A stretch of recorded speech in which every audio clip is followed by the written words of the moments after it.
to science fiction and fantasy, 20, and that, you know, I knew when I was 13 I wanted to write, but I never thought I was going to write to some clever people, you know, who went to universities and had degrees and things.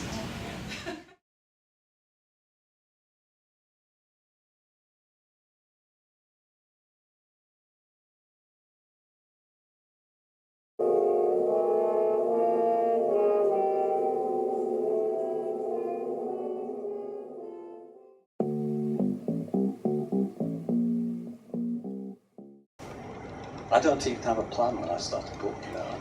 And sometimes readers don't believe me about this. I feel guilty when I see a quote on my books which says, another ingeniously plotted novel by Stephen Booth. I don't have a plot. You know, that's just wrong. I don't start with a plot. I don't know what's going to happen in my books. I don't know how it's going to end. I don't know who did it. None of that stuff, you know. It's all a discovery process for me as I'm writing. I discover the story as I'm going along, which is a much more exciting way of writing. If something in one of my books surprises you, the chances are it surprised me too. So I didn't know it was going to happen. And I think I'm very lucky that I'm writing about police detectives, really, because the way I see it is it's their job to go out and find out what happened, because they're the detectives, I'm just the writer. And if they do their part of the job, then that works. And I rely totally on Ben and Diane and their colleagues to go out and do their job and discover the story for me. And in a way, as a writer, what I have to do is take a step back and give them the freedom to do that, and not try to control them too much. And that just works for me. 14 books it's worked, so it's very good.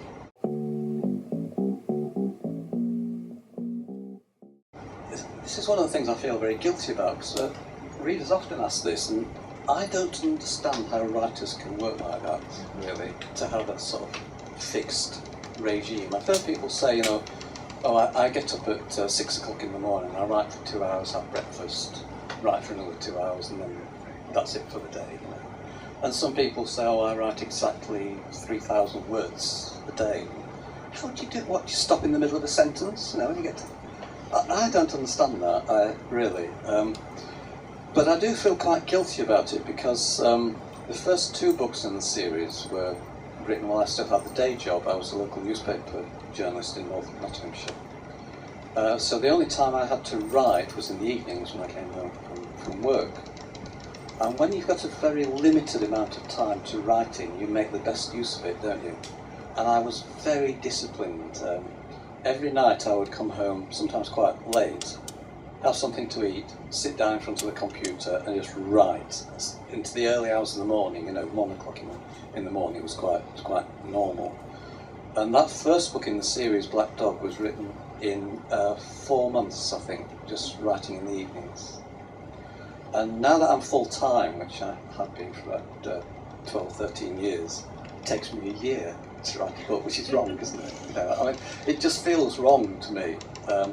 But there are so many other things involved in being a writer, certainly at the level I'm at now. There's all the promotion and marketing I do. You know, I do a lot of events all around the country. The first few years when I was published, I was in America for 5 weeks of the year, just touring around and going to conventions, and I don't write when I'm doing that. And there are all those other things, you know, contact with your editors and agents and publicists, contact with readers. I like to answer all the emails I get from readers where possible. I'm also on, you know, on Twitter and Facebook, and I do an email newsletter and a website and a forum. You know, it's all part of the job, and I tend to find that all those things are distractions during the day. So I can actually sit at my desk all day and not have written a word. And my writing time is in the evenings. It is the central characters who have driven the Cooper and Fry series over the course of 14 books, particularly Ben Cooper and Diane Fry, the 2 main characters. They're the ones who keep bringing readers back to the books and that relationship between those two characters. Ben is the one who has the most fans around the world. He's the more sympathetic of the two characters. Readers really love Ben, I've found. I can remember an American reader who wrote to me and she said, I think Ben Cooper is the most wonderful human being I've ever met. Which is wrong on a couple of counts, isn't it? But, you know, that's the way that readers like to react to Ben, which is great. Diane Fry perhaps is not as sympathetic as Ben, though she does have her fans, as does Gavin Murphy, who's one of the minor characters. You know Gavin? And I'm very pleased to say that I even now get people who are fans of one of the younger detective constables, Luke Irving, who I'm bringing on a little bit. He's got his own fans. And after what the events in the last two books, Dead and Buried and Already Dead, a lot of readers have said to me, I hope something nice can happen for Ben, because he's been through quite a lot over those two books. Well, I can tell you that there are a couple of things which do happen for Ben in this new book. I'm leaving it up to readers to decide whether they're good for him or not, because obviously all of these things are open to interpretation.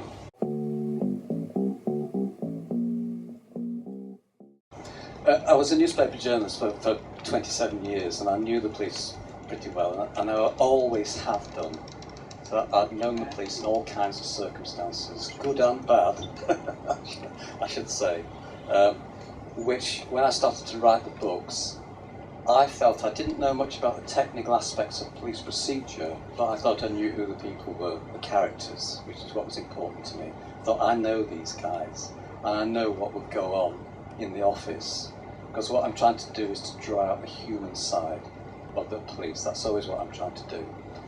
Derbyshire Constabulary have been incredibly helpful to me. They couldn't be more helpful. They'll tell me everything that I want to know, and a lot of things that I don't want to know.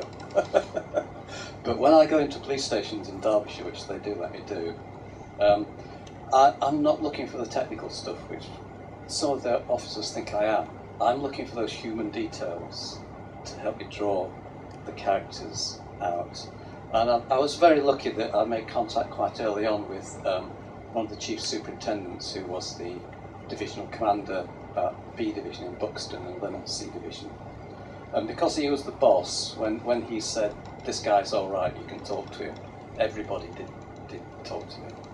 And I've been right through all those police stations, talked to the CID and forensics people. I've been out in a police car with an officer, just to get to know what it's like and what they talk about, and pick up some of the anecdotes.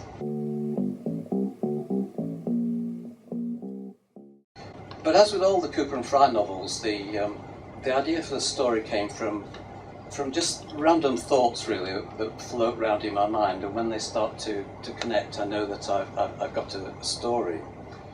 The other thing I'm thinking of, and people often said to me, you're writing about Derbyshire, you've never mentioned any of the stately homes, the big country houses, and there's some very famous ones out there in Derbyshire, some of which you've probably visited. I mean, one of the best known is Chatsworth House, of course, where the Duke and Duchess of Devonshire live. And I've visited most of those stately homes, and I knew I was going to use them one day, but I had to have a particular reason to use them in the story. And one day I read in the news that the Duke and Duchess were having an attic sale. They were clearing out all the rubbish in their attics at Chatsworth, and we all do that from time to time. But in their case, it was a little bit different, because their attic sale was run by Sotheby's, and it raised £6.5 million. One of the items they sold was a marble chimney piece, which they found in the attic, which sold for £565,000 at the auction, and that's some attic sale, isn't it? But that money, of course, goes to pay for the upkeep of a place like Chatsworth costs an absolute fortune to maintain, and they have hundreds of staff in a place like that. So £6.5 million is actually a drop in the ocean to the amount of money it costs them to maintain these places. And I started to think about all the ideas that some big landowner might have for making money to keep his house going, and how that might upset a lot of local people. I mean, this does happen because some of those villages are actually owned by the aristocrats who have the big houses, and there I had the conflict, between those two sets of interests.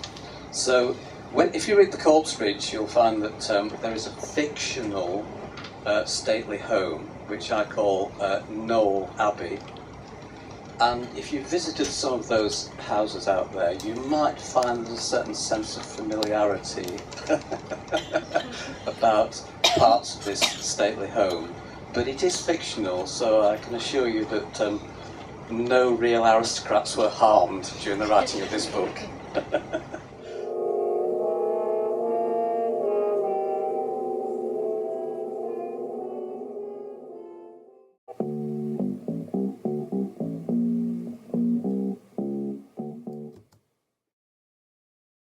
But that's basically what I want to talk about today, is ideas, where they come from, because I'm absolutely fascinated by ideas. I'm not a writer who has loads and loads of ideas. You often hear writers say, I've got loads and loads of ideas, but just not enough time to write them. I'm exactly the opposite. I have enough time to write, but not enough ideas and things to work on. So I'm sort of really interested in where they come from, and I get sort of fascinated by them. And it's a question that writers always say they dread. It's kind of like a lazy question that journalists are supposed to ask. Where do you get your ideas from? It's like, if there's no other questions, if they've run out, that's what they ask.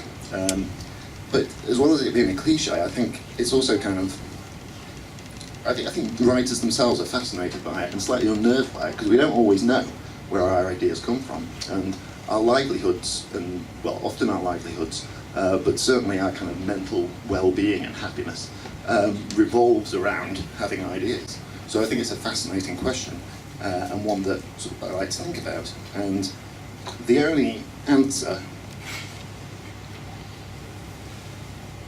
that I kind of ever come up with, and it's a very broad answer, a very kind of lazy answer in a way, is something happens to me, I experience something. And that can cover a whole load of ground. But basically that's what it comes down to. Something will happen to me. In Castle Donington, every single year they hold a music festival called Download, which sort of caters to tattooed rock music loving people like myself. And my friends and I normally go, I couldn't go this year, but we normally go in a big bunch of us. And because we're getting quite old and creaky these days, we always stay in a hotel rather than camping. And last year we were staying in a hotel in Derby, close to the station, probably the Hallmark or something like that, kind of like quite a sort of cheapish hotel. And breakfast wasn't included in the room rates, but on Saturday morning, excuse me, I was hungry and I thought, I'll go down, I'll get breakfast, and I'll pay kind of on Monday when I check out. You can normally do that in a hotel. But on Sunday morning I received an email from them in my room saying, "Dear Mr. Mosby, we noticed you didn't put a credit card behind the counter. Can you please come down and rectify this?" So I thought, okay, fair enough. About half an hour later I went down and I went to the reception and introduced myself to the woman there who had sent me the email. And she looked at me and kind of blinked for a couple of seconds, confused, and went, "You're Steve Mosby?" I said, "Yeah." And it wasn't a famous name. And she said, "But you just checked out." So we looked at each other again for a couple more minutes. And she told me that about 10 minutes before I'd come down to reception, a man called Steve Mosby had come to reception, checked himself out of my room, my exact room number, and paid for my breakfast. Yeah, well, it's all right on one level, but on another level it was quite sort of freaky. And she couldn't describe him. She just said he was completely average, nondescript. And so I said, "Well, this is obviously a mistake of some kind. I am staying for another night. Can you please change this?" She said yes. So I went back upstairs to my room, puzzling. And I was kind of unnerved by the whole experience, obviously. But at the same time, I was thinking to myself, wow, this is a great story idea. This is kind of a story that I am living at the moment. So even in that moment of being kind of unnerved, there was this feeling in the back of my head that there's a story in this.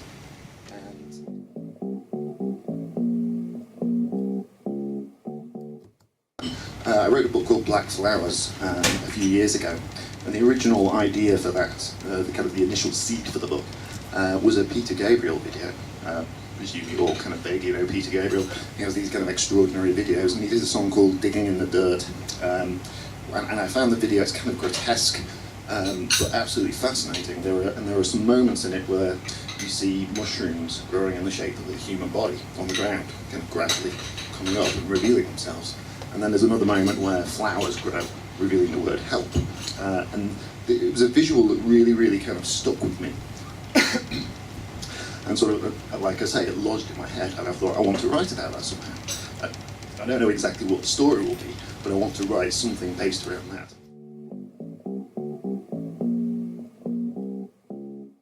I often base my books on my own personal kind of inadequacies. My frailties and my failures I find are quite fertile, compelling ground, and it's a lot easier to speak honestly, write honestly about those kind of things once you've got a little bit of distance. You can think that the person they happen to was slightly different to you, so it's not quite as embarrassing. And one example is a book I wrote called The 50-50 Killer, which was based on an experience I had in 1999. I was going out with this girl, and she'd had a semester in Italy, and I joined her after that, and we went backpacking around Italy and eventually around France. And on the first night we went backpacking, we stayed on this little campsite. It was on the west coast of Italy, and we were about the only people there. And we went down to the beach on the evening, and again it was completely deserted, and we thought we'll just go swimming.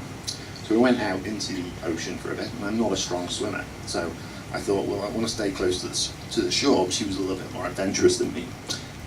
But I made sure that I could always put my feet down at every point, so that I knew I wasn't going to be in trouble. And then at one point I put my feet down and they didn't touch the ground, well, the underneath at the beach. So I started to panic and swim back. And my girlfriend at the time was like, just calm down. You know, you can tell I'm a slightly nervous person, obviously, by the tremor in my voice at the moment. But she would say, calm down, you know, it's going to be absolutely, totally fine. Just swim back to shore.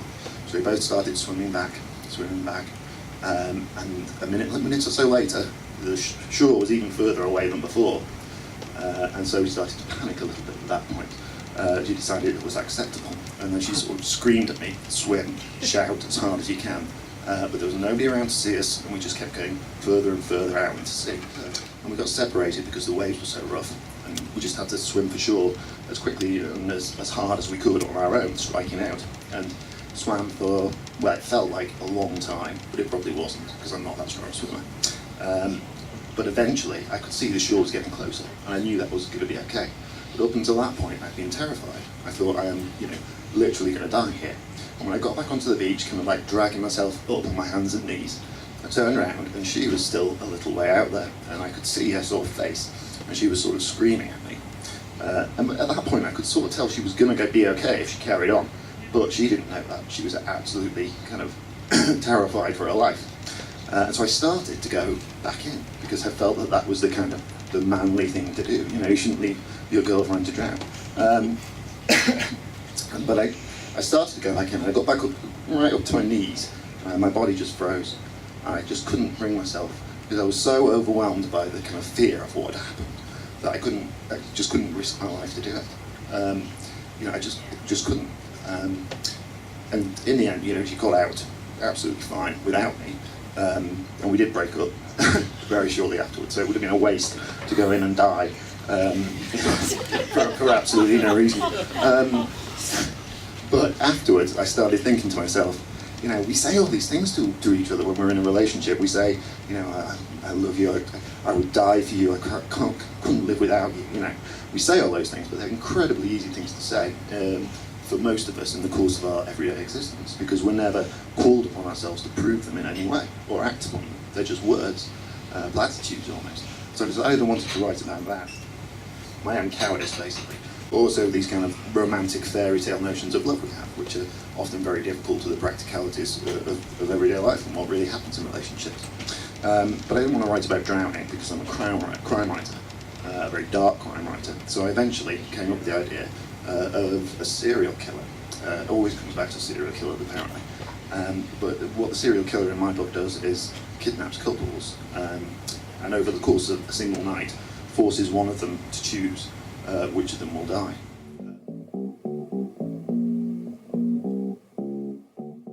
This is sort of based on a real thing, but sort of also not.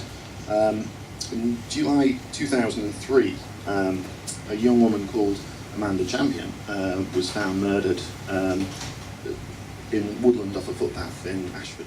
But for several weeks, nothing really happened. There was no developments in the case, there were no major breakthroughs, and didn't grind to a halt, obviously, but it was very difficult to see how it would be solved until in October 2003, the police finally arrested a 26-year-old called James Ford.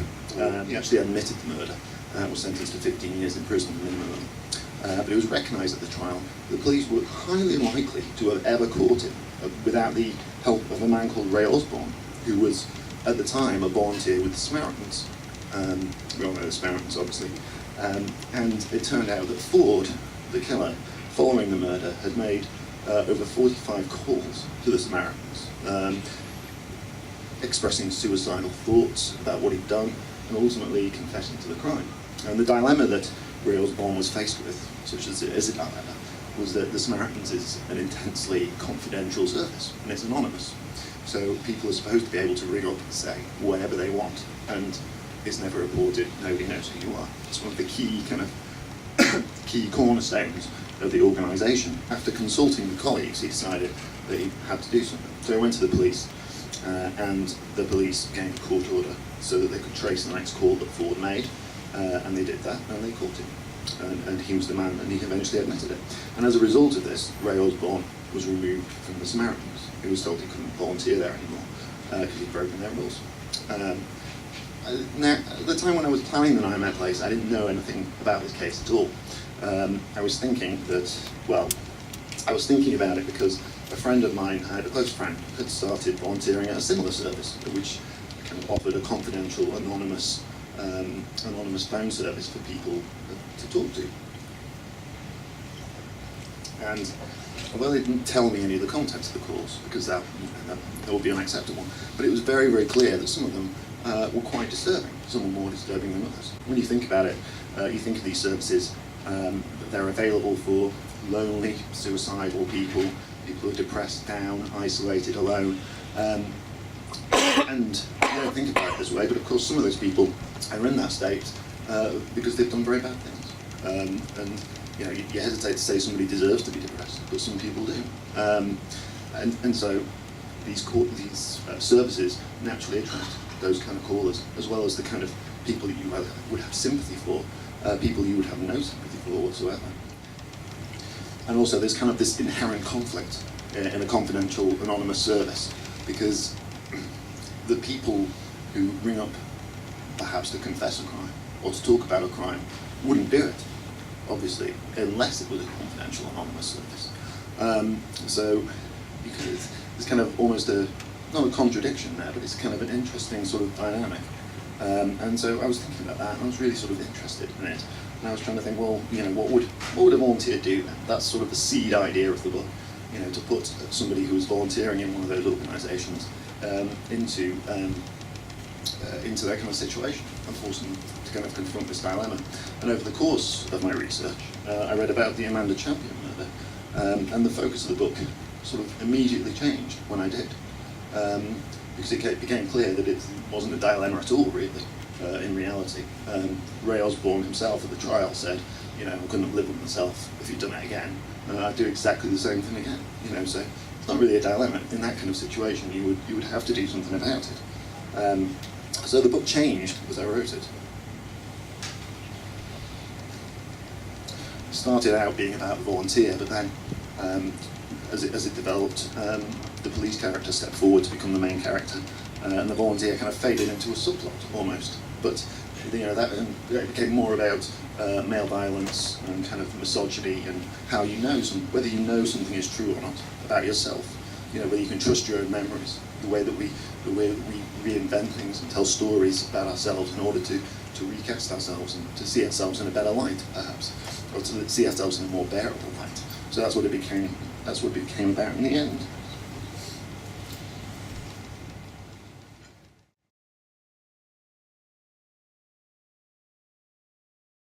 That comes down to the whole ideas thing as well in a way, because of the way that I develop books. I usually have an initial idea first. Like I've said, it comes from somewhere, and so like in the 50-50 Killer, I wanted to write about love, sort of practical love versus romantic fairy tale love.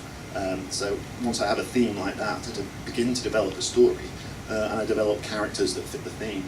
And that includes the police characters in each story. So all my books have been standalones. In the case of the 50-50 Killer, my policeman is actually somebody who did lose his girlfriend in a drowning incident, and kind of faced exactly what I did, apart from his girlfriend didn't survive. So the case then resonates with him on an emotional level, and the book, it kind of adds an extra theme to the book to make it work, sort of more cohesively, I suppose. So that's what I do. I think I would have problems doing that if I had the same lead character in each book, the same main detective. And then I would have to, I would invent a crime or whatever around whatever I was writing about and have to kind of shoehorn him in, or her, and so I would find that hard. I know it's kind of what you do in crime fiction. You're meant to have series, you're meant to have a main detective, and my publishers would love it if I did, but it's just not the way I work. So that's what I do every time, is kind of make up new characters, and it's kind of, it takes its time, I suppose, and it's difficult to do, but it's also fun, because part of the job is the joy of making things up, and that includes all the characters.